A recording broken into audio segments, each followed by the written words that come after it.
2186. Johnson Red, baby.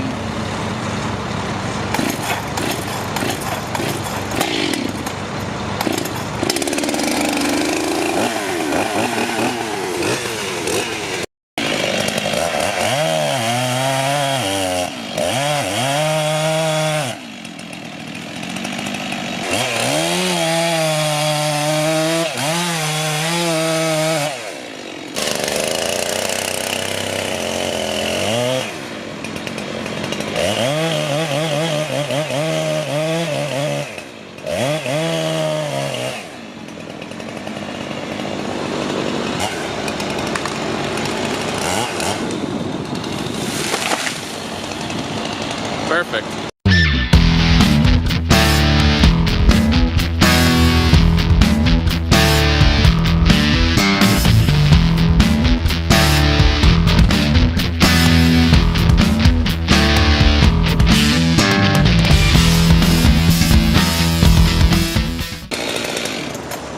In case anyone ever wondered why they cut a dead tree and the saw goes dull. See all the dirt? See all the dirt up in the tree when I took the bark off? All that dirt got up in there from ants bringing the dirt up. It's ants got in the tree somewhere. See the holes? Or whatever insect is in there. I'm pretty sure it's ants, but see all the sand and dirt? Look at how bad the dirt is. If I just cut that with my saw would go dull. So whenever you cut a dead tree, especially if the bark is falling off, you want to take the bark off and look. If you don't want your saw to go dull. Little rocks in there. Yeah. So I gotta wipe all this off before I cut it. It happens all the time.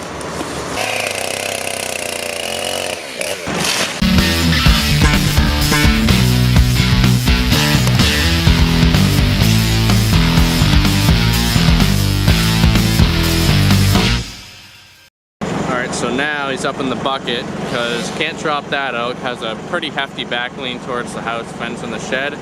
So he's up there, we're gonna piece that out, then drop that butt. Pretty much got the road pretty clean, a little bit of debris there I'm about to scoop up, but moving right along.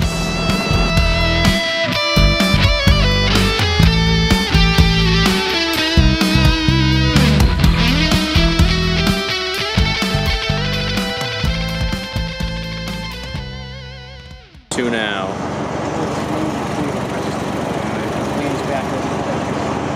Get the line up there, we're just gonna rip it up with the machine. Yep.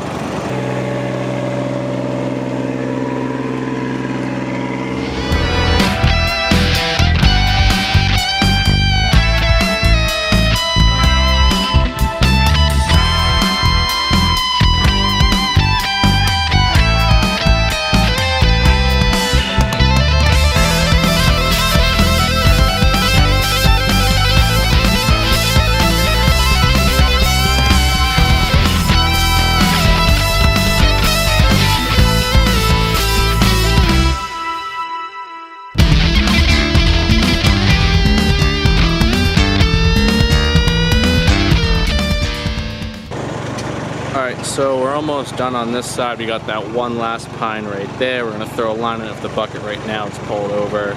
It's right up against the fence, has a slight back lean. You know, getting a wedge in there would be real tough how close it is to the fence. So just throw a line in it, pull it over with the machine. HDX sitting pretty right there, chipper right there. We're all cleaned up. We have, I think, 2 trees over in the woods on the side of the fence over there. And there's 2 more trees. There's a dead leaning pine and a standing pine over there. And there's 2 more over there.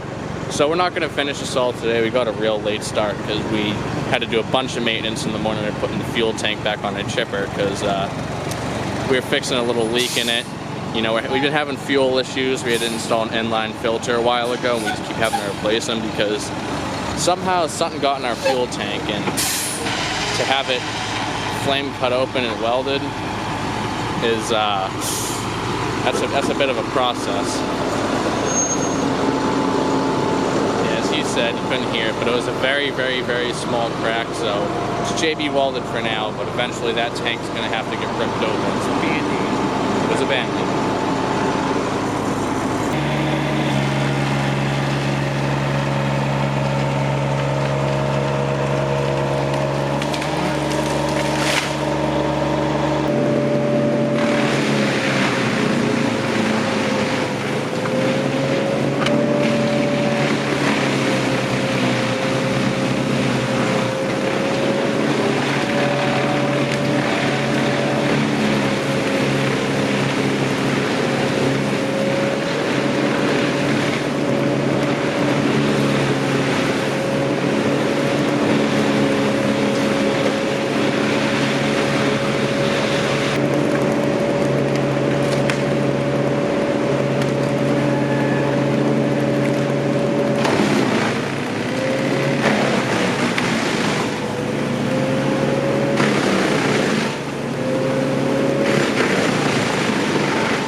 so we're all cleaned up over here.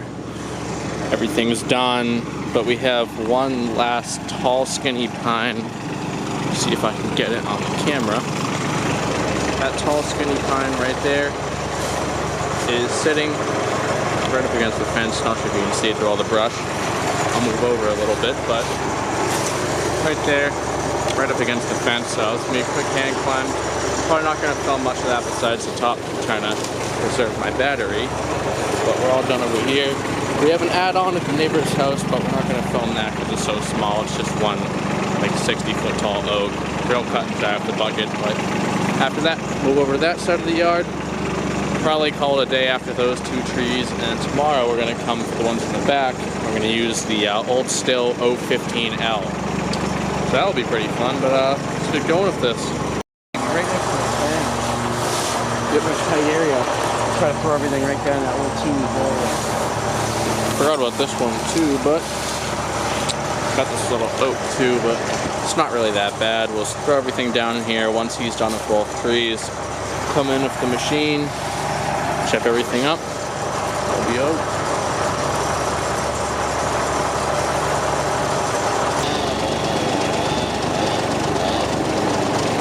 There she goes.